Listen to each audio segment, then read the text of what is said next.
नमो नमः। सेठ श्री सूरजमल तापड़िया संस्कृत आचार्य महाविद्यालय में आप सभी का पुनः स्वागत है।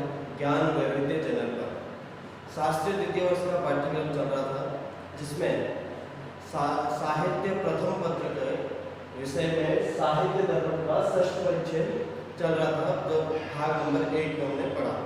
भाग नंबर 1 में हमने काव्य के पुनः दो रूप पढ़े, दृश्य काव्य और श्रव्य काव्य। तो दृश्य काव्य को कहा वहां पर दृश्यम तत्राभिनय। जो दृश्य काव्य है, जहां अभिनय किया गया है, वो दृश्य काव्य। उसके बाद दृश्य काव्य को रूपक की संज्ञा भी दी, दृश्यम तद रूपकम ऐसा भी कहा।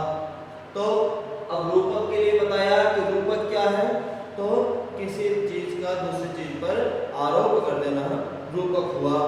तो तद्रोपारूपातो रूपकम। अब अभिनय क्या है ऐसा कहा, तो उसके लिए कहा भवेत् अवस्थानुकारः अभिनय।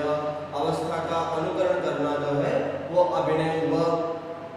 अब अभिनय के प्रकार बताए कि 4 प्रकार, आंगिक, वाचिक, आहार्य, सात्विक। तो आंगिक, वाचिक, आहार्य हम पढ़ चुके थे। अब बात है सात्विक अभिनय की। तो सात्विक अभिनय के लिए कहा आंगिको भुवनम यस्य वाचिकम सर्ववाङ्मयम आहार्यम चंद्र तारादि सात्विकम तन्नमः शिवा। अर्थात सात्विक अर्थात अंदर अपने मन अंतःकरण में आत्मसात कर लेना। जिस पात्र का अभिनय हम करने जा रहे हैं उसे अपने अंतःमनकरण में उतार लेना। संस्कृत नाटक में भरत मुनि ने कहा है आत्मा परकाया प्रवेश करना। परकाया प्रवेश अर्थात अपनी आत्मा को उस पात्र की आत्मा की जगह प्रवेश करा देना। कहने का तात्पर्य है कि व्यक्तिगत रूप से हमारी पहचान कुछ भी हो, लेकिन जब हम नाटक करने जा रहे हैं, रूपक करने जा रहे हैं, तब व्यक्तिगत पहचान को छोड़ करके जिस पात्र का अभिनय करने जा रहे हैं उस पात्र की पहचान को अपने अंदर ढालना, उसकी अवस्था का अनुकरण करना। अगर उसकी अवस्था एक राजा की है, एक सिपाही की है, एक मंत्री की है, एक वनवासी की है, या जिस प्रकार की उसकी अवस्था है, उस अवस्था को अपने अंदर आत्मसात कर लेना। हमारी व्यक्तिगत पहचान को भूल करके उसे अपने अंदर आत्मसात कर लेना हुआ सात्विक अभिनय। यहाँ तक अभिनय के बारे में हम पढ़ चुके कि अभिनय के 4 भाग हुए, अभिनय के 4 प्रकार हुए, आंगिक, वाचिक, आहार्य, सात्विक। आंगिक अंग प्रत्यंग द्वारा किया जाने वाला अभिनय, वाचिक जहाँ वांग्मय अर्थात जहाँ पर वाचिक अभिनय के थ्रू संवादों के जरिए हम अपनी बात को सामने प्रस्तुत करें, उन संवादों को बोलने का अलग अलग ढंग, अलग अलग तरीका प्रस्तुत करें, उसे वाचिक अभिनय। आहार्य में आपके रूप सज्जा और आपके वस्त्र विन्यास करना, वस्त्रों की वस्त्र सज्जा करना और मंच सज्जा करना, या आपकी कोई सहायक सामग्री है उसका प्रयोग करना, तो वह हुआ आहार्य। और अंतिम में आया सात्विक, जहाँ पर अपने सत्व भावों को प्रकट करना अर्थात अपने अंतःमनकरण के भावों को प्रस्तुत करना सात्विक अभिनय हुआ। अब बता रहे हैं रूपक के भेद, क्योंकि ये जो अभिनय की बात कर रहे हैं वो अभिनय कहाँ करेंगे, कहाँ इसका प्रयोग होगा, तो वो है रूपक में। क्योंकि रूप जो नाटक की बात हम कर रहे हैं वो नाटक किसके रूप है, रूपक के भेद हैं। तो रूपक के यहाँ पर उन्होंने 10 भेद गिनाए। 10 भेद में उन्होंने बताया रूपक के नाटकम अथ प्रकरणम भाण व्यायोग संवकार डिमाह इहामृग अंक विधि विथ्यः प्रहसनम इति रूपकाणि 10। रूपकाणि, रूपक कितने हैं, 10 हैं। उनमें पहला कौन सा है, नाटक, जिसके बारे में हम लोग देखते हैं जो मंच पर होने वाला एक प्रकार का एक ऐसा जो कि समाज का दर्पण स्वरूप में किया जाने वाला कार्य, उसको नाटक की संज्ञा यहाँ पर दी। तो नाटक, प्रकरण, भाण, व्यायोग, संवकार, डिमा, इहामृग, अंक, विधि और अंतिम में आया प्रहसन। ये 10 इन्होंने रूपक यहाँ पर बताए। अब कहा रूपक के अलावा भी होते हैं, उन्हें कहते हैं उपरूपक। ये तो आपके 10 हुए रूपक, इसके अन्य और भेद है उपरूपक। उपरूपक कितने हैं, उपरूपक यहाँ इन्होंने बताए 18। देखिए, नाटिका, त्रोटकम, गोष्ठी, सट्टकम, नाट्यरासकम, प्रस्थानोलाप्य काव्यानि, प्रेक्षण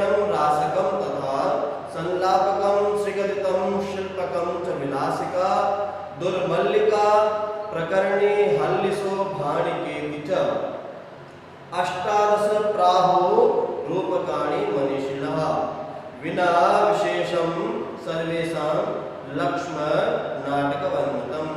अर्थात यहाँ पर इन्होंने 18 प्रकार के उपरूपक यहाँ हमें बताए और इन उपरूपकों में बताया कि ये 18 प्रकार के जो उपरूपक हैं वो विद्वानों ने गिनाए हैं। नाटिका, त्रोटक, गोष्ठी, सट्टक, नाट्य रासक, प्रस्थान, उल्लाप्य, काव्य, प्रेंखण, रासक, संलापक, श्रीगदित, शिल्पक, विलासिका, दुर्मल्लिका, प्रकरणी, हल्लिश तथा भणिका। इस प्रकार 18 भेद इन्होंने यहाँ बताए। अब कहा प्रकरण आदि रूपक जो है वो नाटिका आदि उपरूपकों के लक्षण विशेष को छोड़ करके अन्य सब जो है वो नाटक के समानांतर ही चलेंगे। जिस प्रकार से रूपक में पहला भेद बताया नाटक, तो उसके समान ही होंगे। कौन से? प्रकरण को छोड़ करके और नाटिका आदि उपलक्षणों को छोड़ करके जो बाकी सब है वो किस समान होंगे? नाटक के समान ही चलेंगे। तो अब यहाँ पर प्रश्न आया कि अब नाटक क्या है? हमने कह दिया कि नाटक कि सब नाटक की तरह चलेंगे कुछ को छोड़ करके। तो यहाँ पर इन्होंने बताया अब नाट्य स्वरूप। ये नाट्य स्वरूप क्या है? तो नाट्य स्वरूप को सुनिए। नाट्यम ख्यात वृत्तम स्यात्, नाटकम ख्यात वृत्तम स्यात् पंचसंधि समन्वितम। नाटक का जो वृत्त है, नाटक का जो कथानक है, नाटक की जो घटना है वो कैसे होनी चाहिए? प्रसिद्ध। जैसे महाभारत की कथा, जैसे रामायण की कथा, इसी प्रकार से अन्य कृष्ण लीलाओं की कथा। अर्थात कोई ना कोई बड़ी प्रख्यात कोई कथा या कथानक होना चाहिए जिससे नाटक की रचना की जाए। जो प्रसिद्ध होगा उसी के द्वारा हम जनता तक उस बात को प्रस्तुत करा पाएंगे, क्योंकि नाटक को कहा समाज का दर्पण। जो समाज में है उसे दर्पण दिखाना। और दर्पण क्या होगा? जब कोई प्रसिद्ध चीज होगी तभी तो आप उसका उदाहरण देंगे कि ये सही है या ये गलत है। अगर ये सही है तो इसका आचरण करो, और अगर ये गलत है तो इसका आचरण मत करो। रामादिवत प्रवर्तितव्यम न रावणादिवत।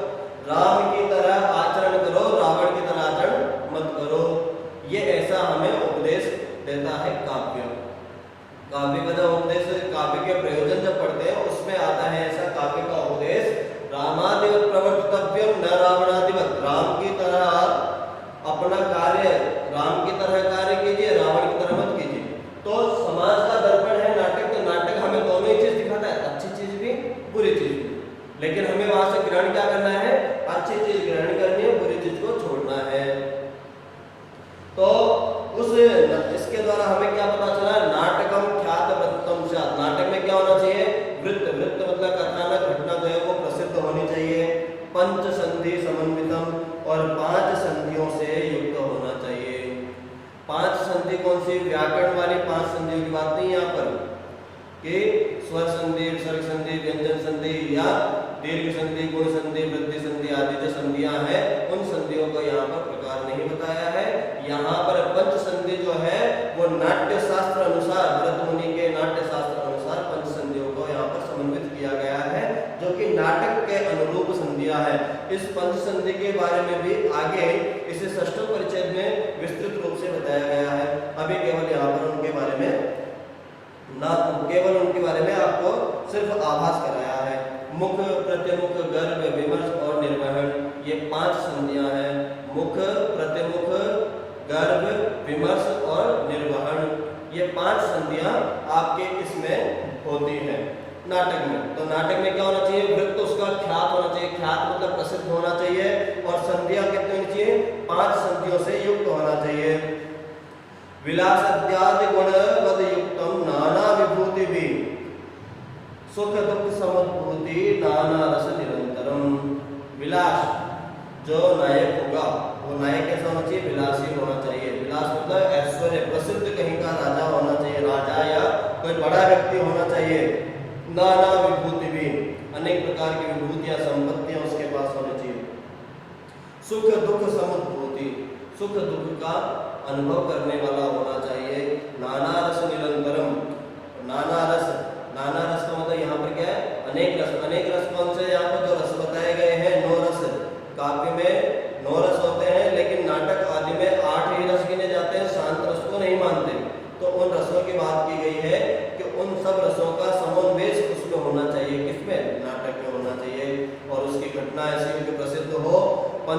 से युक्त हो, नायक आदि हो, जो एक ऐश्वर्य वाला या प्रसिद्ध व्यक्ति हो, या जिसके पास धन दौलत या किसी बड़ी पदवी पर, ऐसा राजा, जैसे कि राजा है, कहीं का राजकुमार है, उसकी तरह। और सुख दुख में अनुभूति करने वाला होना चाहिए। सुख आए तो सुखी हो, दुख आए तो दुखी भी हो। ऐसा नहीं कि सिर्फ केवल सुख का भोग करने वाला हो, दुख आए तो उसको दुख झेलने वाला ना हो। जैसे कि राम जब जीवन में सुख आए तो सुख का अनुभव किया, जब जीवन में दुख आए तो दुख का अनुभव किया। राम के जीवन में जब वनवास हो गए तो दुख आए, तो उन्होंने दुख को भी बड़े आराम से सहज रूप से सहन किया, और जब सुख आए तो सुख को भी उन्होंने सामान्य रूप से सहन किया। ऐसा नहीं है कि सुख में बहुत ज्यादा सुखी हो गए, दुख में बहुत ज्यादा दुखी हो गए। ये विद्वानों की, महापुरुषों की पहचान नहीं है। महापुरुष के लिए चाहे सुख आए दुख आए, उनकी स्थिति समकाल होती है। तो यहाँ पर उसी की रेखा सुख दुख में अनुभूति करने वाला होना चाहिए। पंचाधिका 10 परास्त्रांका परिकीर्तिता, नाटक आदि में अंक अर्थात एपिसोड, जैसे किसी सीरियल में एपिसोड होते हैं, उसी प्रकार से नाटक में भी अंक होते हैं। अंक मतलब उस घटना को भागों में बांटना। मान लीजिए 1 दिन की घटना है या 10 दिन की घटना है, 1 वर्ष की घटना है, तो उस घटना को अलग अलग अंकों में बांटना चाहिए। लेकिन ऐसा नहीं कि हमने हमारी मन मर्जी से बांट दी, किसी ने 20 अंक, किसी ने 15 अंक, किसी ने 1 अंक, ऐसा नहीं। नाटक के लिए बताया गया है पंचाधिक, न्यूनतम 5 अंक और अधिक 10 अंक। कोई भी जब नाटक देखेंगे आप, तो नाटक में कम से कम 5 अंक और 10 अधिक से अधिक 10 अंक ही होना चाहिए। 10 अंक से ज्यादा भी नहीं हो, और 5 अंक से अगर कम होंगे तो वो नाटक की श्रेणी में नहीं आएगा, लेकिन रूपक की श्रेणी में आएगा। क्योंकि रूपक में जैसे व्यायोग है, समकार है, प्रहसन है, इनमें 1-1, 2-2 अंक है, एकांक है, तो वो 1 अंक वाले भी हो सकते हैं। लेकिन नाटक के बाद यहाँ करें तो 5 से लेकर के 10 अंक तक होना चाहिए। प्रख्यात वंशो राजर्षि धीरोदात प्रतापवान। आपने पिछले वर्ष तृतीय परिच्छेद में पढ़ा होगा नायक का परिचय, नायक के भेद, नायक का स्वरूप। तो वहां पर नायक के स्वरूप में नायक 4 प्रकार के बताए, धीरोदात, धीरोदत्त, धीर ललित, धीर प्रशांत। तो यहाँ पर बताया गया कि प्रख्यात वंशो राजर्षि, नाटक में जो किसी नायक का जो वर्णन होगा, वो नायक कैसा, प्रख्यात वंश का राजा हो। जैसे राम, किस वंश के, रघुवंश के, युधिष्ठिर, किसी न किसी वंश से संबंधित होना चाहिए राजा। कैसे वंश से, प्रख्यात वंश से संबंधित होना चाहिए। धीरोदात प्रतापवान, और धीरोदात श्रेणी का होना चाहिए। नायक की जो 4 श्रेणी, उनमें जो प्रथम श्रेणी है, सर्वश्रेष्ठ श्रेणी, धीरोदात प्रकृति का, प्रतापवान, प्रतापी होना चाहिए। ऐसा नहीं कि किसी भी टुच्चू मुच्चू को हीरो बना दिया, नायक बना दिया। आप फिल्में देखते हैं, उसमें नायक वो होता है जो सबसे ज्यादा शक्तिशाली रूप में दिखाया जाता है। तो वही नाटकों में भी नायक कौन होगा, जो प्रसिद्ध हो, प्रसिद्ध वंश का हो, और धीरोदात हो, और प्रतापवान हो। दिव्यो अथ दिव्या, दिव्यो व गुणवान नायको मता। या तो दिव्य हो, दिव्य अर्थात कोई देवता, जैसे इंद्र आदि। मान लीजिए किसी नाटक में इंद्र को नायक के रूप में प्रस्तुत किया हुआ है, तो वो नायक उस प्रकार का होगा। तो दिव्य हो या अदिव्य हो। अब अदिव्य का मतलब सामान्य पुरुष, एक तो दिव्य, एक अदिव्य। अदिव्य अर्थात अपने जैसा सामान्य पुरुष, जैसे कि राम भले ही विष्णु का अवतार थे, लेकिन जब वो इस धरती लोक पर आए तो एक सामान्य पुरुष की तरह जी रहे थे। तो दिव्य या अदिव्य, या दिव्यादिव्य, या ऐसा भी हो दिव्य और अदिव्य। जैसे श्री कृष्ण, राम धरती पर आए लेकिन सामान्य पुरुष की तरह जीवन व्यतीत किया, लेकिन कृष्ण ने जब आए तो उन्होंने भगवान का स्वरूप भी रखा और मनुष्य का स्वरूप भी रखा। अर्थात उन्होंने अपनी शक्ति का बखान किया और उन्होंने अपनी शक्ति का जगह जगह पे प्रयोग किया। लेकिन जब राम आए तो उन्होंने एक अदिव्य पुरुष की तरह, एक साधारण पुरुष की तरह ही जीवन व्यतीत किया। उन्होंने अपना जो भगवत स्वरूप है उसको किसी के सामने भी सामान्य रूप से प्रकट नहीं किया। बहुत ज्यादा आवश्यकता पड़ने पर ही उन्होंने उस रूप को प्रकट किया। लेकिन और होना क्या चाहिए, गुणवान नायक को मत, नायक जो है वो गुणवान होना चाहिए, दृष्ट नहीं होना चाहिए, दुष्ट नहीं होना चाहिए, गुणवान होना चाहिए। आगे कहा एक एव भवेद अंगी श्रृंगार वीर एव वा। अब नाटक है तो नाटक में रस होना जरूरी है, क्योंकि रस नहीं तो कुछ भी नहीं नाटक में। जिस प्रकार से आप भोजन कर रहे हैं, भोजन में जो सड़ रस है वो रस ना हो तो भोजन का कोई अभिप्राय नहीं। आप अगर कोई मिठाई खा रहे हैं और वो मिठाई फीकी है, मिठाई नाम है जिसमें कि मधुरता हो वो मीठा, और उस मीठे को आप कुछ खाएं, गुलाब जामुन खा रहे हैं उसका स्वाद ही फीका हो, तो उस चीज का जो स्वाद है वो स्वाद नहीं, तो वो चीज बेकार है, उसका जो तत्व है वो तत्व नहीं मिलेगा। आप खाना भोजन कर रहे हैं, भोजन में आप सब्जी खा रहे हैं और सब्जी के अंदर त्यक्त पदार्थ नहीं है, अर्थात मिर्च मसाले नहीं है, नमक नहीं है, तो उसके जो रस है वो रस आपको प्राप्त नहीं होंगे, तो उसका जो स्वाद, रस अर्थात स्वाद, वो स्वाद आपको प्राप्त नहीं होगा। तो यहाँ पर उसकी बात की कि एक एव भवेद अंगी, दो प्रकार के रस होते हैं, एक अंगी रस और एक अंग रस। अंगी रस जो प्रधान रस रहेगा वो कि पूरे नाटक में एक तो प्रधान रस के रूप में चलेगा, और दूसरा रस रहेगा वो दूसरे जो और अन्य रस है वो आते जाते रहेंगे, कभी करुण आ गया, कभी वीर आ गया, कभी रौद्र आ गया, कभी उत्साह आ गया, कभी श्रृंगार आ गया। इस प्रकार से और जो रस है वो परिवर्तित होते रहेंगे, लेकिन एक रस जो होगा पूरे नाटक में वो क्या होगा, अंगी रस के रूप में रहेगा। जैसे कि आप अगर नाटकों को पढ़ेंगे तब आपको पता चलेगा, अगर आपने कालिदास का नाटक पढ़ा होगा अभिज्ञान शाकुंतलम, तो उसमें आप देखेंगे उसके अंदर अंगी रस है, श्रृंगार रस। अगर आपने पढ़ा होगा उत्तर रामचरितम जो कि राम की कथा पर आधारित है, उस नाटक को आप पढ़ेंगे तो उसमें कवि ने, भौमपति जी ने लिखा हुआ है कि अंगी रस अर्थात प्रधान रस क्या है, करुण रस। करुण अर्थात जहां पर शोक, करुण का स्थायी भाव शोक, जहां पर शोक मग्नता है वहां पर। उत्तर रामचरितम, राम का उत्तर जीवन अर्थात जब राम वनवास से वापस आ गए हैं और आने के बाद जब सीता को उन्होंने वनवास दे दिया है, तब राम की जो दशा है उस दशा का वर्णन उस नाटक में है, इसलिए उसका नाम था उत्तर रामचरितम, और उसके अंदर जो रस है वो करुण रस के रूप में। तो यहाँ पर उन्होंने बताया कि नाटक आदि में मुख्यतः क्या देखना है कि उनके अंदर अंगी रस होना कौन सा चाहिए, श्रृंगार या वीर रस। जैसे कि वेणी श्रृंगार, वेणी श्रृंगार नाटक है, महाभारत की कथा पर आधारित है, और उसका जो प्रधान रस है वो है वीर रस, युद्ध का वर्णन है। और अभिज्ञान शाकुंतलम मैंने आपको बता दिया, उसमें कालिदास जी का है, और उसके अंदर रस जो है श्रृंगार रस। अब जो अंग की बात की ने, अंक की बात की कि 5 से 10 अंक होना चाहिए, तो शाकुंतलम में 7 अंक है, तो 5 से 10 के बीच में है, तो उस वो नाटक की श्रेणी में है। आगे कहा इनमें एक एव भवेद अंगी श्रृंगारो वीर एव वा, एक इनमें से तो अंगी रस के रूप में अर्थात प्रधान रस के रूप में रहना चाहिए।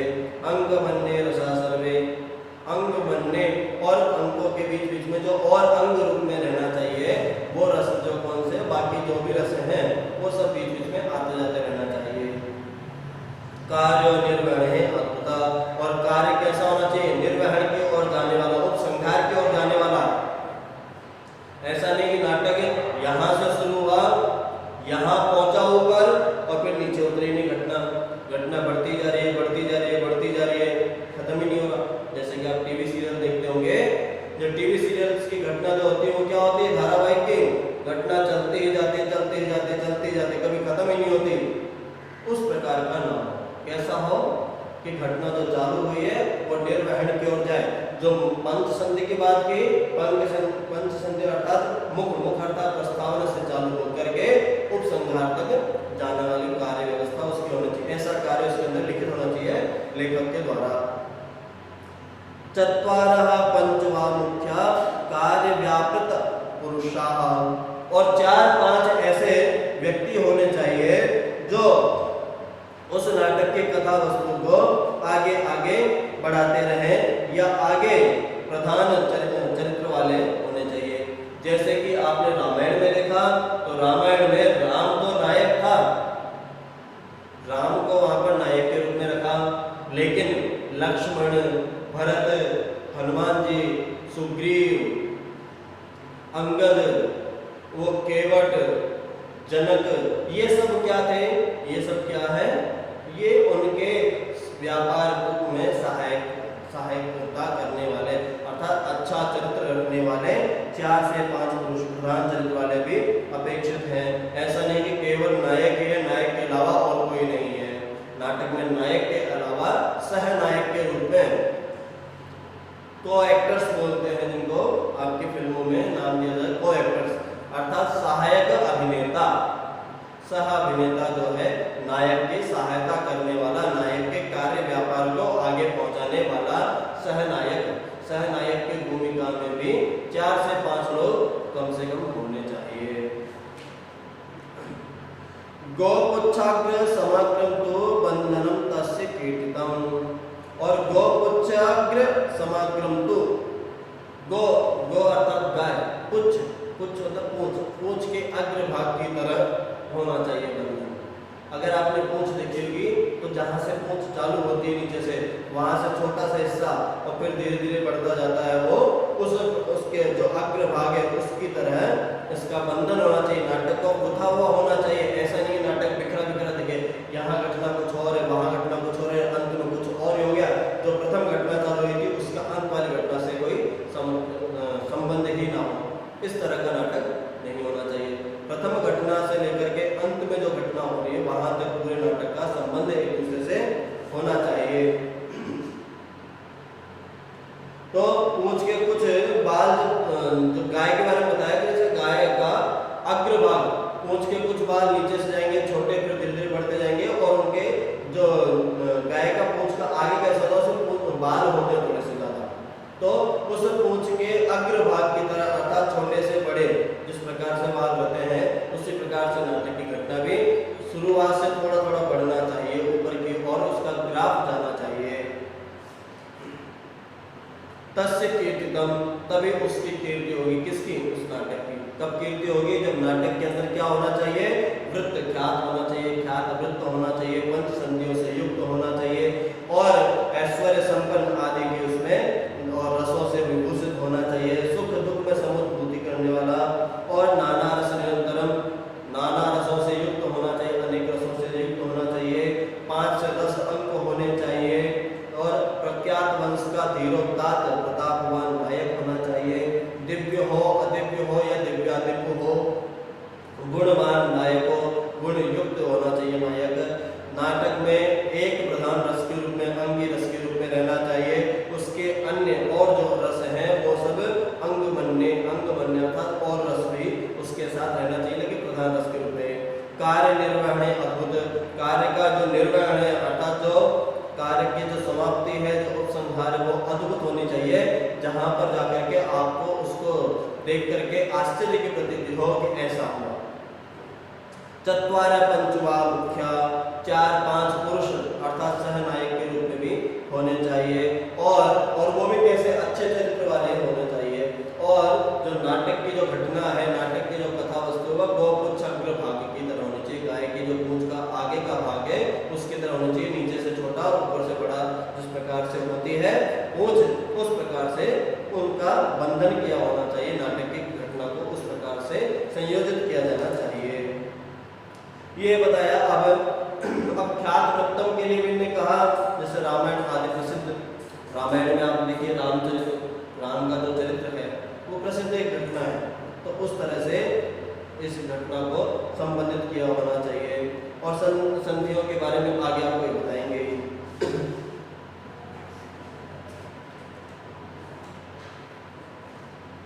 अब कहा सबसे प्रथम जब होता है नाटक की स्थापना, नाटक का प्रारंभ, तो वहां पर आता है अंकोदर प्रविष्टो, अंक प्रस्तावना या गर्भंग, एक अंक के अंदर दूसरा अंक। जब नाटक की बात करेंगे तो नाटक में क्या होता है? सबसे पहले अंक अर्थात जहाँ प्रस्तावना हो, और प्रस्तावना में भी पहले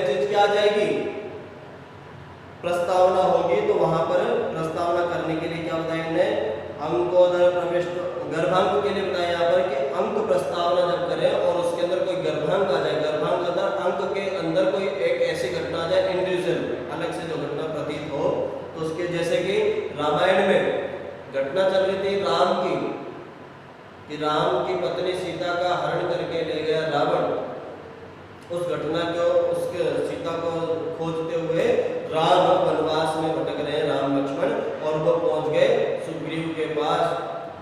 अब वो सुग्रीव से सहायता मांगते हैं वहां पर पता लगाने के लिए, लेकिन वहां पर बीच में सुग्रीव की घटना चालू हो गई।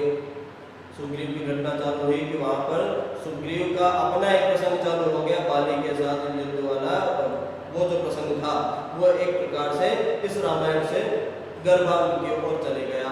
ऐसे ही उत्तर रामचरित में एक गर्भांक है।